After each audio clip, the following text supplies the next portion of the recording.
우리가 지난 시간에 아브넬이 요압에 의해서 살해당하는 내용을 보았습니다. 다윗은 이때 요압을 저주하면서 아브넬의 죽음을 진심으로 슬퍼하고 애를 다하여 그를 장례합니다. 그것을 통해서 백성들은 다윗의 진심을 보았을 것입니다. 다윗이 왕이 되기까지가 정말 시간이 오래 걸립니다. 사무엘상을 통하여서 그가 하나님의 기름 부음을 받고 왕이 되겠다 했는데 그 왕이 되는 길이 쉽지 않고 시간도 오래 걸리고 얼마나 많은 핍박과 그 일 때문에 죽임을 당하게 되는지 모릅니다.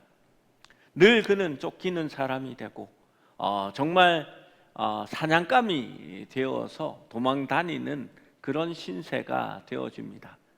그래서 우리가 주중에 하나님의 다윗의 시편을 보면 다윗이 그런 노래를 합니다.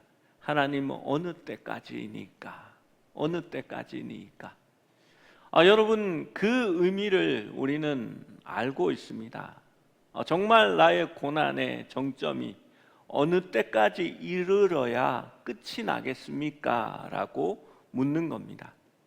그런데 이제 서서히 정리되어 가고 다윗이 왕이 될 것 같은 기운이 넘치니까 이제 이 적들을 내가 죽였다, 하나님의 뜻을 내가 행하였다 하면서 다윗에게 그 공로를 가지고 오는 사람들이 이제 늘어납니다. 아첨하고 다윗의 왕국이 서겠다 싶으니까 이제 거기서 한 자리 해야 되겠다 하는 사람들이 나타나기 시작하는 겁니다. 여러분, 정치적으로 도움이 되고 나를 높여주고 나에게 무언가 힘을 실어주는 것 같은 그런 사람이 있으면 다 손을 잡는 게 좋을까요? 아브넬의 죽음은 이스보셋이 이스라엘 왕위를 유지할 능력이 상실되었음을 의미합니다.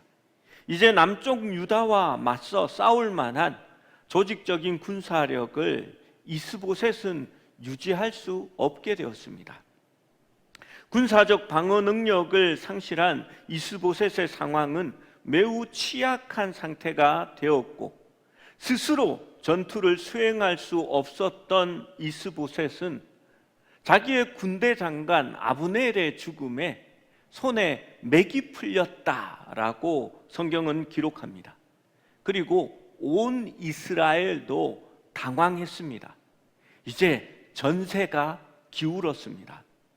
이러한 위기의 상황에서 이스보셋의 하급 지휘관이었던 레갑과 바나는 이스보셋의 몰락을 기회로 삼아 자신들이 어떻게 하면 자신들의 이익을 챙기고 유익한 길로 갈 수 있을까 생각합니다.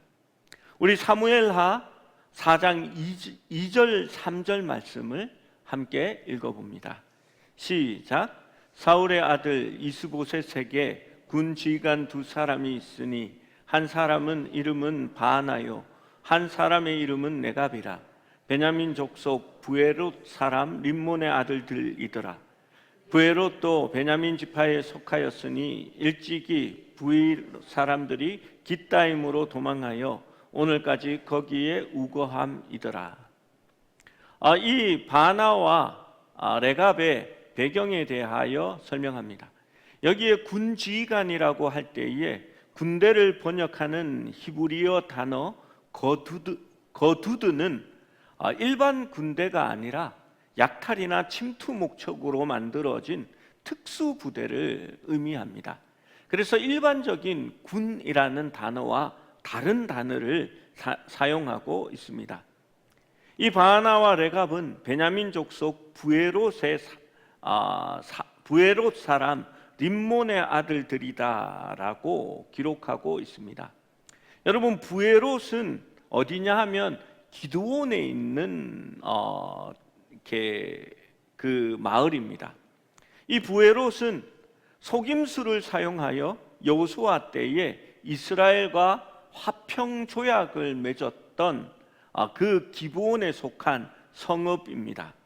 여러분 그 내용 아시죠? 지난주에도 제가 잠깐 언급했는데 우리는 이스라엘 땅에서 멀리 떨어진 족속입니다. 우리는 이스라엘과 싸움을 하기 싫으니까 우리와 화친 조약을 맺읍시다 하고 이렇게 곰팡이 쓴 뜻과 트어져 가는 그런 포도주 부대를 가지고, 그리고 일부러 헤어진 신발, 헤어진 옷을 입고 평화 조약을 맺었던 그 기브온에 있는 족속입니다.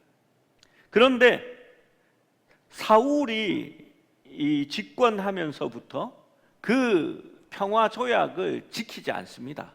물론 그들이 기만하여 하였지만 여호와의 이름으로 평화 조약을 맺었기에 그것을 지켜야 했고, 여호수아도 나중에 그것을 깨달았을 때에 너희가 속여서 그렇게 하였지만 하나님의 이름으로 했기 때문에 그들에게 이 고된 고역을 시키는 페널티를 주고 그들의 생존을 유지하게 만들어 주었습니다.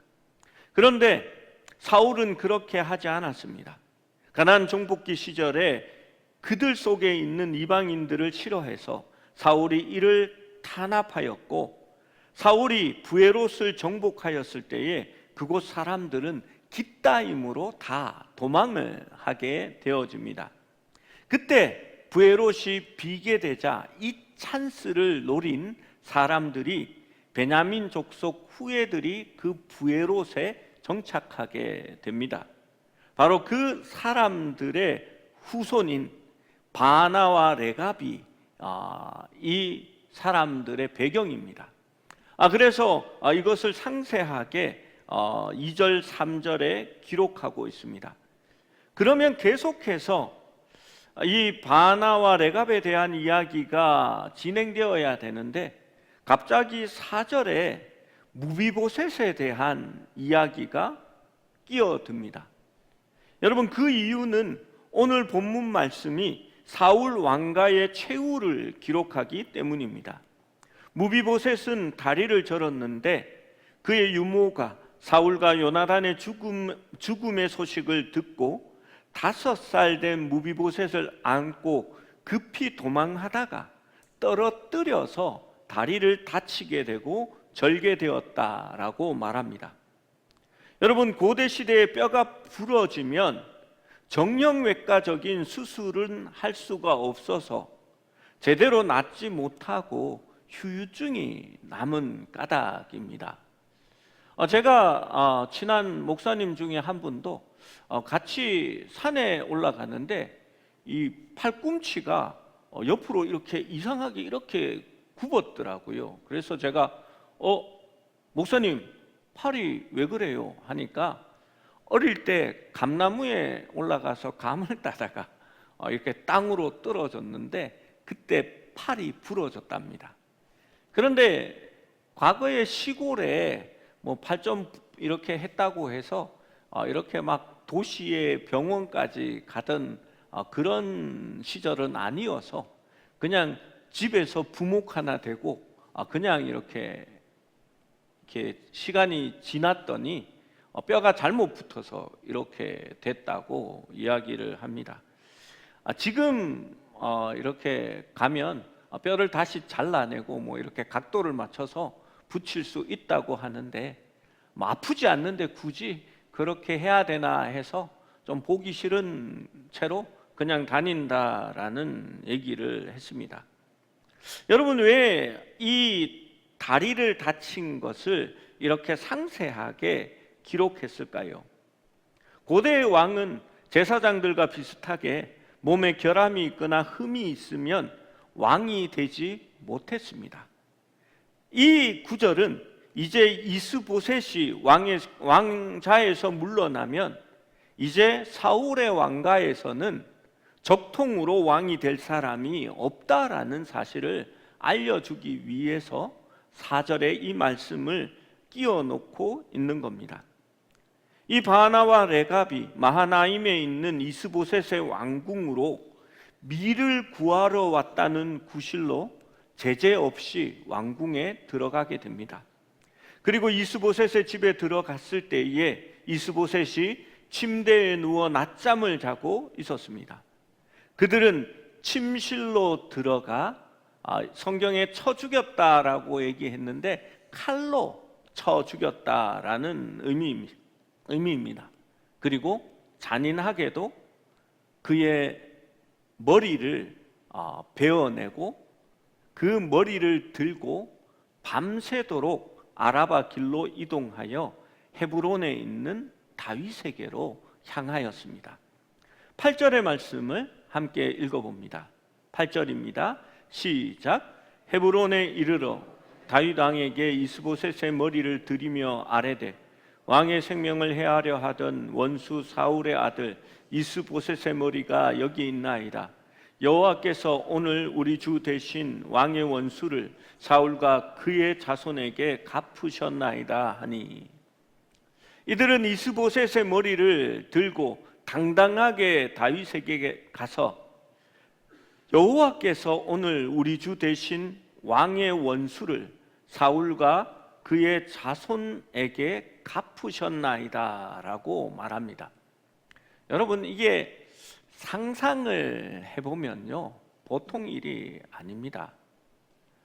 자는 사람의 배를 칼로 찔러 죽이고요, 그리고 이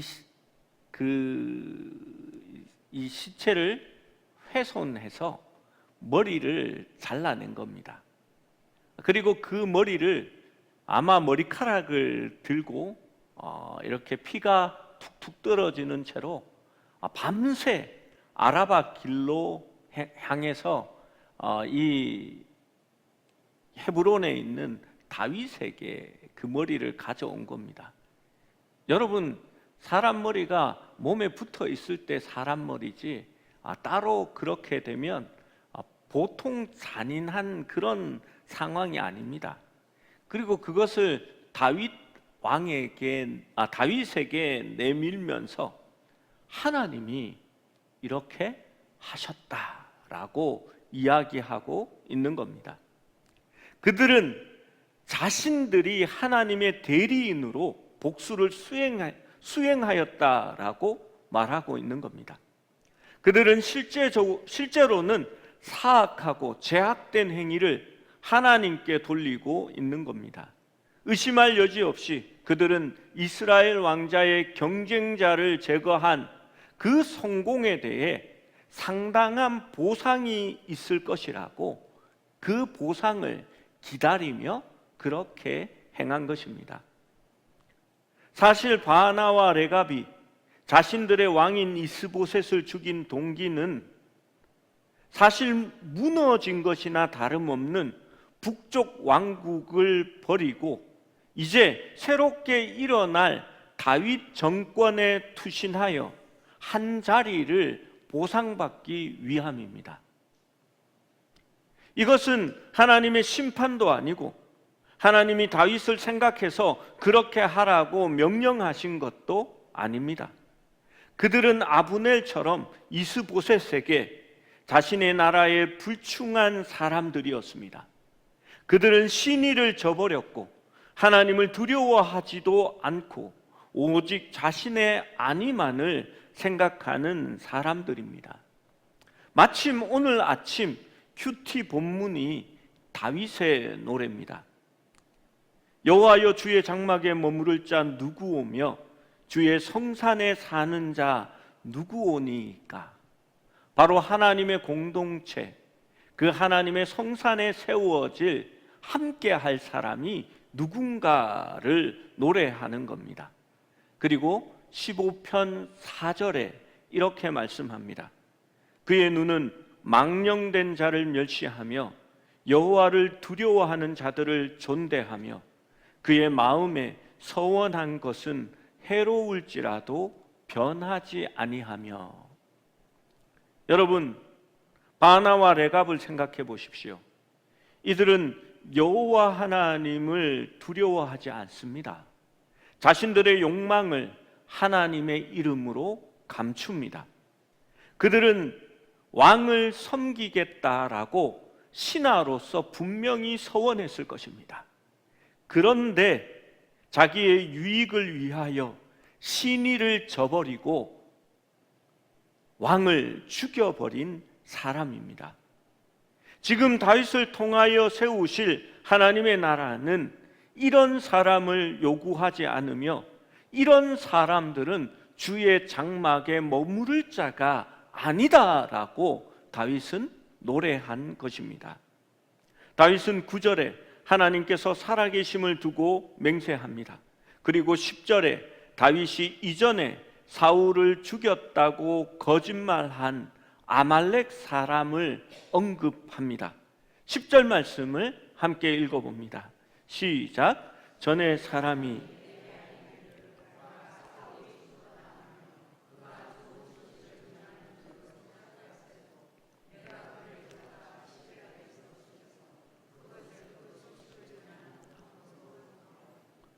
마지막에 보면 그 소식을 전한 가품으로 삼았거늘이라고 되어 있습니다.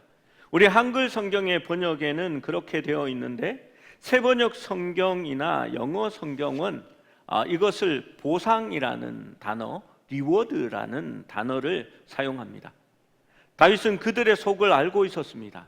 보상을 생각하며 사울을 자기가 죽였다고 한 아말렉 사람을 시글락에서 죽여 그에게 보상한 것처럼 이 바나와 레갑도 다윗 증권에 이스보셋의 머리를 들고 와서 보상을 원한 것입니다. 그러나 다윗은 그들을 꾸짖고 그들이 무고한 사람을 침상에서 살해한 악인임을 선포합니다. 다윗은 자신의 부하들을 시켜 그들을 처형하고 자신의 왕을 죽인 그들의 손과 범죄에 빨랐던 그들의 발을 잘라 헤브론 목가에 매달아 하나님께 보상을 받은 것임을 역으로 공포합니다. 우리가 잘 아는 신명기 21장 22절 23절에 있는 말씀은 이것이 하나님의 보상이요 저주임을 선포합니다.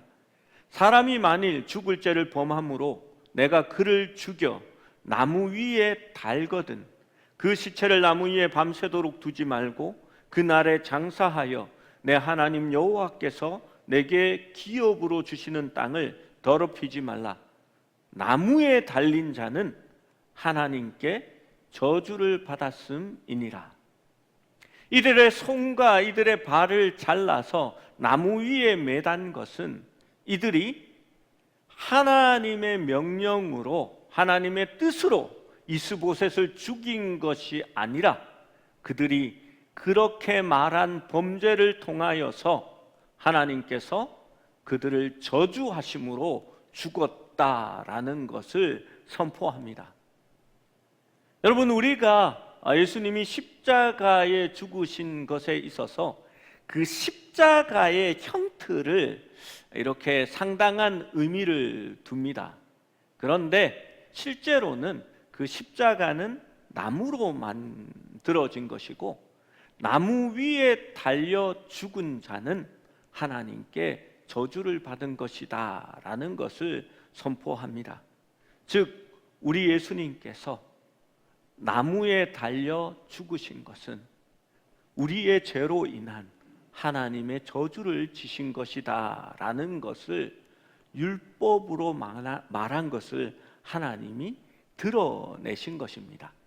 그래서 사실 십자가에 큰 의미가 있는 게 아니라 그 나무에 달렸다라는 자체가 하나님의 저주를 받았다라는 것을 나타내는 것입니다. 이스보셋의 머리는 아브넬의 묘실에 안장함으로써 죽은 왕에 대한 최소한의 예우를 갖추었습니다. 다윗은 이스보셋의 죽음을 통하여 자신의 정치적 입지를 세우는 사람들을 용납하지 않았습니다. 여러분, 그런데 혹시 우리에게도 이렇게 말하는 습관들이 있지 않습니까? 저는 조금 이것을 심각하게 생각해야 한다라고 생각합니다. 너무 쉽게 말로는 하나님의 뜻이다, 하나님이 우리를 위해 하셨다, 그 하나님의 뜻을 내가 한 거다라고 이야기하지만 은근히 나의 이익을 위해서 내가 한 행동들을 합리화한 것은 아닙니까? 하나님의 이름을 나의 욕망을 감추는 도구로 쓰는 순간 그것은 하나님을 높이는 것이 아니라 우상 숭배로 변질되어지는 겁니다. 하나님은 그분의 이름이 욕망의 수단이나 폭력의 수단이 되는 것을 원하지 않습니다. 하나님의 이름은 오로지 홀로 영광을 받아야 합니다. 여러분, 자신이 영광받기 위하여, 자신이 이익을 취하기 위하여 하나님을 높이는 듯한 행위는 하나님 앞에 영광을 돌리는 것이 아니라 자기의 이익을 위하여 하나님을 이용하는 겁니다. 요즘 예배 드리는 것처럼 모여서 자신의 뜻을 관철시키는 집회를 하고 하나님의 이름으로 모여서 그들의 정치적 욕망을 드러내고 선동하는 그러한 단체들과 목사들이 있습니다. 여러분, 이런 행위들이 아브넬과 바나와 레갑의 일과 무엇이 다르다라고 말할 수 있겠습니까? 이들 때문에 교회와 하나님의 의가 영광을 받지 못하게 되는 것입니다. 여러분, 오히려 그리스도인들은 하나님의 이름을 위하여 자신의 욕망을 포기하고 때로는 고난도 기쁨으로 받을 수 있는 그러한 사람들이 되어야 하는 것입니다. 다윗은 자신의 왕권이 사람의 살인이나 술수가 아닌, 정치가 아닌 하나님으로부터 온 것임을 신뢰했습니다. 그것은 인간의 도움이나 정치적인 묘략이 아니라 하나님이 하신다는 그 주권을 믿고 하나님의 도우심을 기다리고 인내함으로써 그는 하나님이 주시는 나라에 점점 더 가까이 가고 있는 것입니다. 이제 원래 우리 대한의 수교 장로회 합동 측의 이제 총회가 서울 사랑의 교회에서 이렇게 이루어질 겁니다. 여러분, 그러면 목사들의 세계라는 곳에서 이 정치가 없어야 될 것 같은데, 여러분, 실제로 그곳에서 이렇게 규합하고 또 동맹을 맺고 때로는 불의한 선전이나 그들의 약점을 들추어내고 하는 일들이 막 일어나는 것을 보게 됩니다. 과거의 적들이 같이 이렇게 동료가 되기도 하고 또 그러한 타협들이 이루어지는 것을 봅니다. 여러분, 저는 그런 것이 좋아 보이지는 않습니다. 정말 하나님과 사람 앞에서 그런 것들이 없이 인정받을 수 있는 사람들, 정말 한국 교회를 걱정하고 한국 교회를 섬기기 위해서 기도하고 하나님 안에서 인내하던 사람들이 자연스럽게 세워지는 것이 옳지 않을까요? 저희 교회가 피택을 하고 교회에서 이렇게 임직 투표를 할 때에 저는 절대 선거 운동이나 전화로 이렇게 표를 부탁하거나 그러한 행동은 하지 않는다라는 서약을 먼저 받습니다. 여러분, 정치력으로 봉사하는 자리에 서는 것이 아니라 평상시에 하나님을 어떻게 섬기고 인내하고 하나님께 봉사했느냐에 따라서 솔직하게 평가받는 것이 옳지 않겠습니까? 우리가 하나님 앞에서 더 겸손하게 서기를 원합니다. 하나님의 이름으로 나의 일과 나의 욕심, 나의 생각들을 합리화하고 하나님이 그렇게 하셨다라고 말하기 전에 우리가 하나님께서 세워주실 때까지, 때로는 아프더라도, 때로는 시간이 걸리더라도, 때로는 하나님 어느 때까지니까 하며 눈물 짓더라도 바르게 설 수 있다면, 더 인내할 수 있다면, 하나님이 주관하시는 것을 더 믿을 수 있다면 그것이 하나님의 길로 가는 방법이 아니겠습니까? 여러분, 정치력으로 빠르게 가는 것보다 때로는 우둔하고 믿음으로 천천히 가더라도 하나님이 온전히 세워주심을 기다릴 수 있는 그러한 우리 성도들, 우리 교회가 될 수 있기를 간절히 원합니다.